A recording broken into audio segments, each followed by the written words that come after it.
Hi, my name is Max Salomon. I'm from Black Dot Films. We've created over 50 immersive experiences for National Geographic and partners like Google, Facebook, and Smithsonian. Those projects have been seen by over 250 million people and include everything from large-scale 13K projection environments for museums and theme parks to VR theaters, to interactive holograms and light field displays, to, of course, VR headsets and 360 video for mobile. And along the way in creating these projects, we've worked to transform immersive from just a cool new technology to a truly rich, complex storytelling platform. Story kind of starts back in 2014 and 15. We started trying to convince National Geographic to get into the VR space. It took a while to move a company that's that size into a new space that they're not familiar with. But eventually we got them on board. We built a partnership between National Geographic and Facebook. Facebook, being the parent company of Oculus, had a lot of interest in bringing a content partner on board. Facebook is not a content company. And I think there was also an alignment between the National Geographic brand and the promise of virtual reality that was obvious, certainly to me and to the folks at Facebook, in that National Geographic promises to take you where you cannot go, and virtual reality kind of promises to do the same thing. So we came right out of the gate at the launch with Facebook 360, but also the launch of Oculus to the general public, with a content lineup of 24 films. And to step back a little bit, my relationship with National Geographic precedes that. I was the head of the National Geographic Explorer series, along with three other folks, ran that series for 5 years, which was their flagship documentary series, long-form documentary series. So I had a strong understanding of the brand of National Geographic and storytelling, and I think that gave us an opportunity to try to bring storytelling into VR at a point where a lot of folks were saying, well, in VR and 360, it's very hard to tell a story. It's hard to tell a cohesive story, certainly in nonfiction, where we don't really control the world. And there were a lot of sort of excuses for why we can't tell a story. And our approach was to say, well, hang on a second, we just need to figure out how to tell a story. And one of the really exciting things about working with in that partnership was that because Facebook is not a content company, they're actually much more of a big data company than an analytic company, and they study the behavior of their users at a level that very few companies ever do. And so for every film that we released with them over that first year and a half, they recorded where every person that watched that film was looking in 360 degrees, be it on head-mounted displays, be it on mobile, be it on desktop, to understand exactly how people were behaving in this new medium. And then they shared that information with us, and that, for us, allowed us to decode the grammar of immersive. And so we learned a lot from project to project. And if you imagine that, for example, the first film that we released, the expectations were nobody knew what to expect. It was such early days. The first film blew up. It was seen by 8 million people. The second film was seen by 10 million. The next one by 12 million people. So imagine the kind of data we had access to. Facebook recorded every single viewer's gaze 30 times a second in immersive and created these heat maps out of it. Like, my brain couldn't process everything that was going on. I just lifted up that machine gun and squeezed that trigger. These weren't just anecdotal small set studies. That's the first time I took it. Scientists would love these kinds of data sets to be able to work with, because there's real patterns that start to emerge in terms of how people are behaving in VR.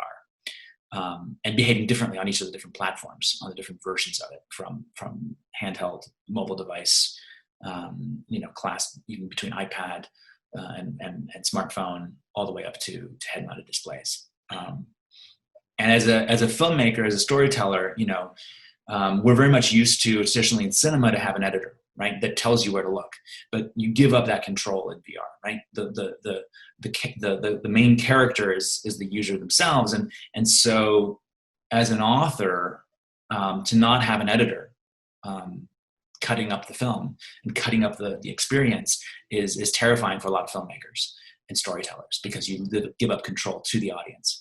But if we could decode what the audience was, what drives them, what makes them look, how you get them to engage, and give them the illusion of freedom in that world, but still control it, then you can regain control over the medium. We learned a number of things through that data. A number of them were obvious, in terms of things like that people follow the movement of an object, or will follow bright color. There's sort of various obvious things like that. A lot of interesting ones were things like eye contact. Eye contact functions like a magnet in VR. If you're looking at somebody in VR, or somebody's looking back at you, you won't break eye contact. It's largely driven by social contract rules that we have in society, right? If I'm looking at you and you're looking at me, we'll keep looking at each other until I break eye contact and I look over there, and then, because I looked over there, you'll look there, right? There's a lot of things that we can do in that way to control behavior of people. But there was interesting surprises. For example, if the camera was moving just ever so slightly, people after a number of seconds would end up looking in the direction of movement. So there's a number of things sort of based in the sort of very hard circuits of the brain that really, once we start to catch on to them, drive behavior. There was one film that we did where we couldn't figure out, there was a point of focus in the film that was very clear, character looking at you. And after about 10 seconds, people were looking about 35 degrees over his shoulder, and there was nothing there, wondering why on earth is this happening. And we discovered that actually it's the point in the image where there's the vanishing point of perspective. So if you remember from art history, the invention of perspective, in the Last Supper, all the characters look identical, except for that Jesus, the figure of Jesus in the picture, is sitting in there where all the lines of architecture cross.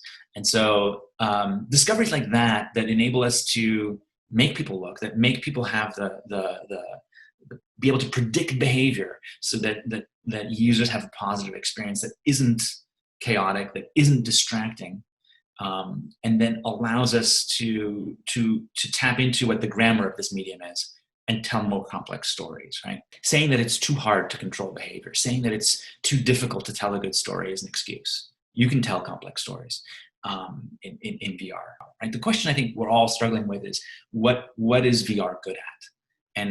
And especially if you think about it in terms of comparing it to other media, there's a lot of things that are great books or great radio programs, or that story makes for a great film but not a great stage play. And the same is true with VR, right? Why are we telling this story in VR and not in another platform? I think that's a really important question to ask when we're looking at storytelling.